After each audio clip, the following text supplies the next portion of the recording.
So this is my Super Saiyan Blue Sun Goku dual attack deck. So there's the leader,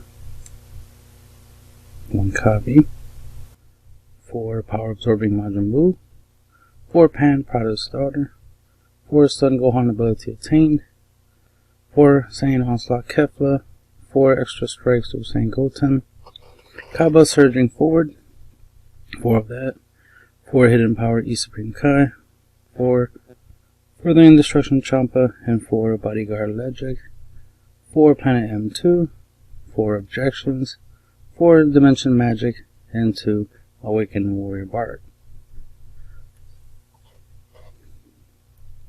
So the obvious idea of the deck is dual attack. The ability to attack more than once, and when it comes to attacking more than once with one single battle card, obviously I can't help but to throw in double strike.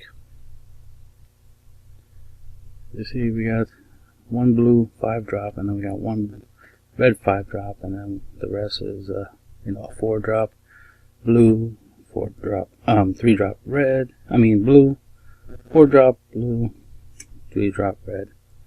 See the pattern there.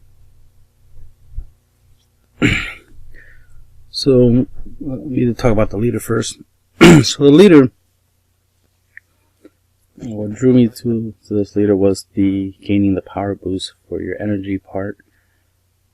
Because if you mathematically, that every time you play an energy, you always have the combo advantage, because you'll need to combo less than your opponent will need to in order to defend, right? So for example, for 1 energy, he's 11,000. So if you were to boost with 5k, you're making 16,000. Your opponent leader, and this is on the front side, with both leaders unawakened, and you attack his leader with this card, and you combo, you'll be 16k. Your opponent's leader will be 10k. If your opponent decides to combo with 5k, they'll still be 1k short of being able to defend. So then they will require to do 10k. So that way they're 20k against your 16k. So they have to use a little bit more than you do. But of course you can make it worse for your opponent if you use the effect of Planet M2, where you make their unawakened leader 5k, and you're already 11k, so you already have the advantage by being 11k, so you're 6k more, 6k stronger. So even if they combo with 10k, they'll only be 15k. They'll still be 1k short. So then they will need to combo 15k in order to block.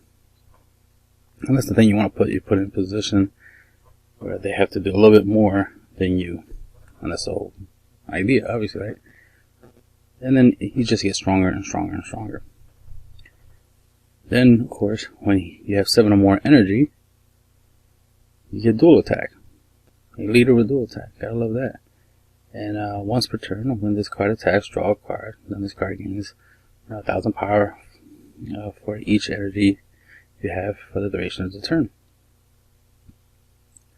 So if you have 7 energy, he's 22k. So think about it. He's 22k if you have a minimum of 7 energy.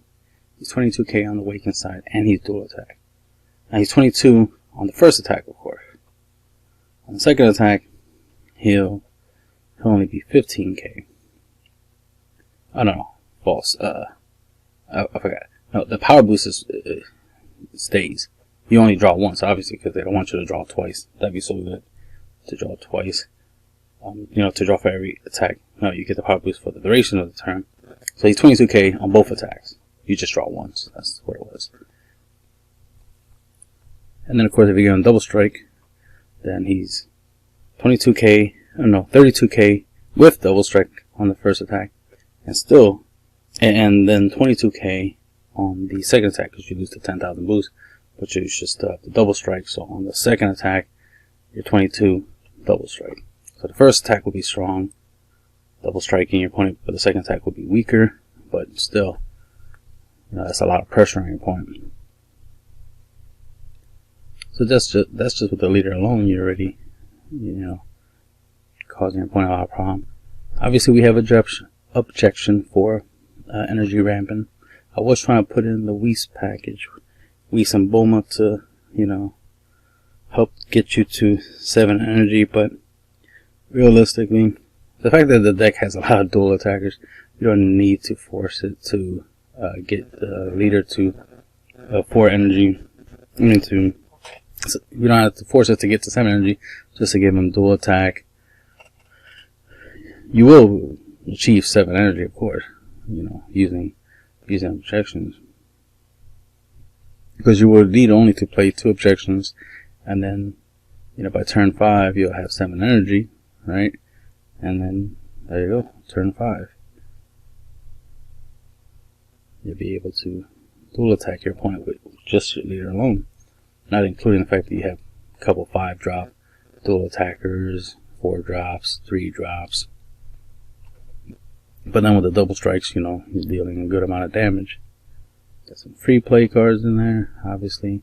Pennant M2 to always make sure that your opponent's leader is always weaker, drastically weaker than yours. Then whatever you're attacking with, more likely you're attacking with your leader and using this, because the leader is always reliable.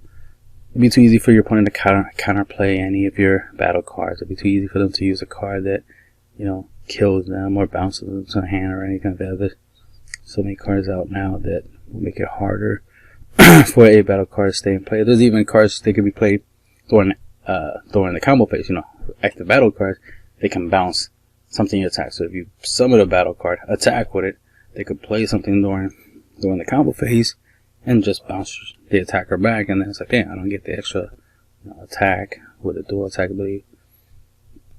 Or one, I don't even get to finish that battle because the battle card, you know, just, you know, left the field during that battle.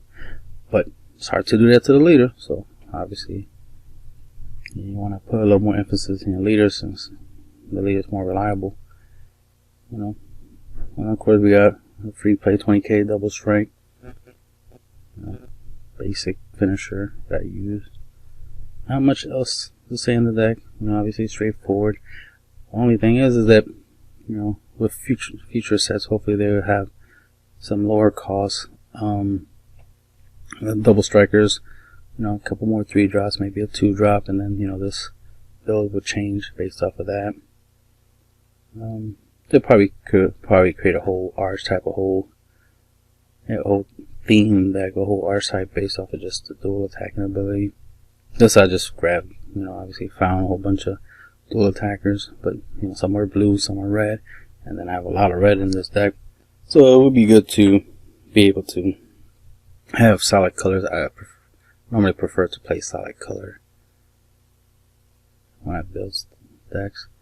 It helps with the energy. Just one less thing you have to think about, you know, making sure you have enough energy. You see some of these require 2 energies, right? 2 energies, 2 energies, 2 energies, 2 energies, you know, of the same color. So it's like 2 reds, you know, 2 blues at minimum. So that's always important to keep an eye on. You gotta have a minimum of 2 reds, a minimum of 2 blue. So when you're charging and stuff, make sure you keep an eye on that. You want to at least have 2 blue, 2 reds at any given time on your field, and then after that you can just have it as many colors as you want. As many reds, as many blues, and not much else. That's, you know, simple, straightforward. Dual attacking, so that we, one of the reasons why I wanted to make a deck with a lot of dual attackers was the idea of, you know, attack. Oh, you have a negate. You know, you're sparking 5 negate. Good for you. Stand, attack again. You know, so it's almost like being unblockable, you know, unnegatable basically. Oh, you negated the first attack, but I still have a second one. I'm still going to be able to come at you, boost, especially with double strike, and come at your life points. So That's the idea. Always trying to make it harder for my opponent, which makes it easier for me to win. And that's the end of the video.